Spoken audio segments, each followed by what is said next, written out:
Bom dia, tudo bem? Vamos lá? Nós vamos iniciar mais uma aula hoje. Quero que vocês peguem a apostila número 4 e nós vamos lá no tema número 2, que nós vamos falar a respeito nada mais, nada menos do que os níveis de organização no ser humano, tá? Aí nós vamos fazer uma reflexão em tudo que nós já aprendemos. Falar nisso, eu já consegui o videozinho, tá? Então, quando terminar essa nossa aula, vocês vão poder se direcionar e assistir lá ao vídeo. Lembra da discussão de como fazer a pesquisa e tudo mais? Então vocês vão poder observar lá direitinho, tá? Nós temos que pensar assim, dentro do nível de organização, todos nós, seres humanos, pertencemos à espécie Homo sapiens. Então, dentro dessa característica da qual nós fazemos o pertencimento, né?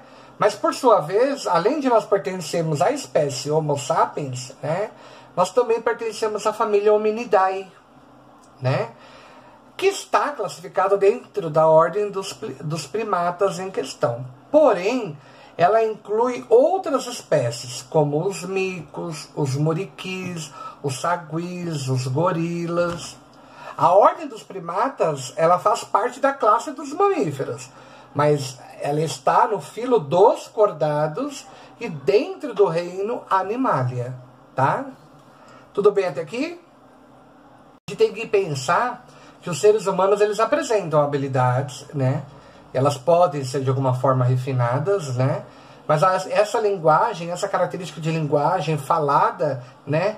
E o pensamento de alguma forma abstrato desenvolvido, mas ela permite também as elaborações, né? De forma mental e de maneira complexa. Mas ela pode compartilhar uma característica básica comum dentre todos os grupos de seres vivos, ou seja, que tem um organismo constituído de célula em questão, tá? Se nós levarmos em consideração a célula como uma unidade da vida, né? A gente pode pensar ela isolada ou associada a outras, né? As células, elas se constituem em unidade estrutural dos organismos. Elas compõem, né, corpos de todos os seres vivos, sejam microscópicos, né, por exemplo, bactérias, ou gigantescos, né, como as sequoias e até as próprias baleias em questão. Os seres vivos, eles são formados, tá, por uma única célula, ao passo que os pluricelulares podem ter de 2 a trilhões de células em questão.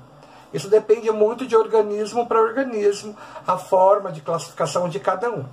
A gente tem que pensar também que a cerca, né, o corpo humano, por exemplo, nós, enquanto seres humanos constituintes, nós podemos apresentar até 65 trilhões de células. É óbvio que vai depender do organismo, vai depender do órgão, vai depender de um conjunto de fatores que podem levar a essa característica em questão.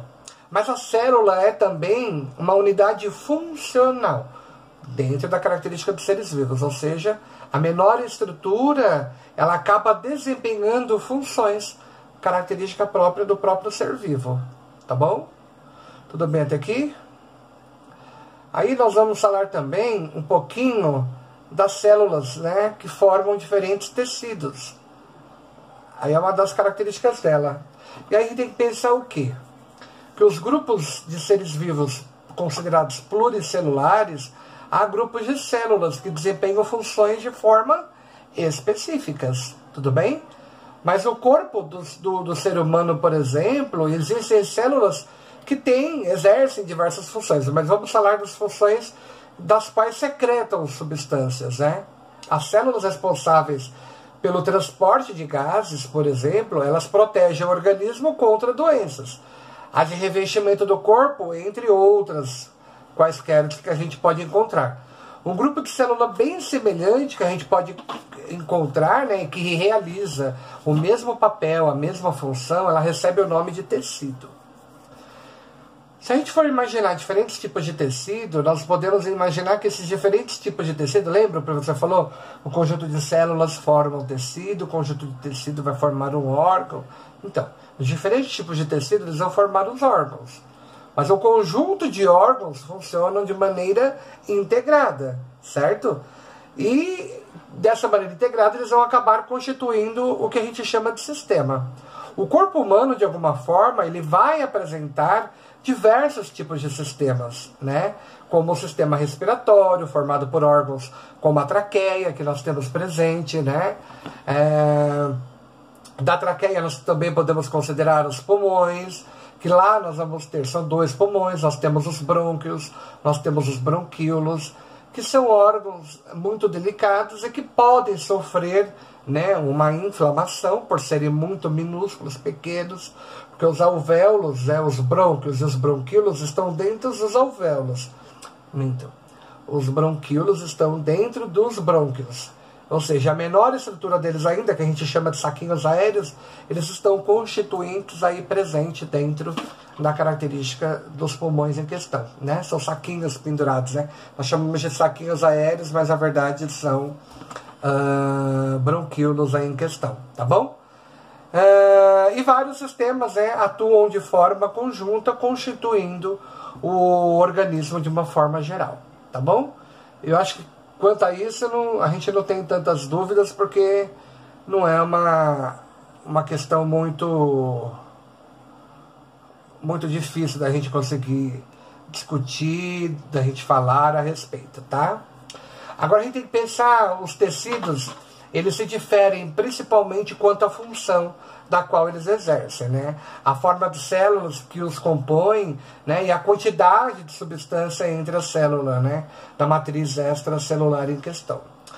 Em razão dessas suas grandes diferenças que elas se apresentam em questão, elas são classificadas em 4 tipos principais, a nível de tecido. Então nós temos o epitelial, o conjuntivo, o nervoso e o muscular. Nós temos 4 tipos, tá? O epitelial, o tecido conjuntivo, o nervoso e o muscular, tá bom? Nós vamos, é óbvio, fazer uma explanação um pouquinho, tá? E a maioria dos órgãos é composta por esses tipos de tecidos, tá bom? Uma coisinha que seria importante para eu falar para vocês, quando eu falo o termo secretar, estou dizendo que estou produzindo ou expelindo uma secreção que está sendo formada dentro a nível de metabolismo em questão, tá bom? Tudo bem até aqui? Então tá. Então vão anotando caso vocês tenham dúvidas, e nós vamos passar falando sobre cada uma das características em questão, tá?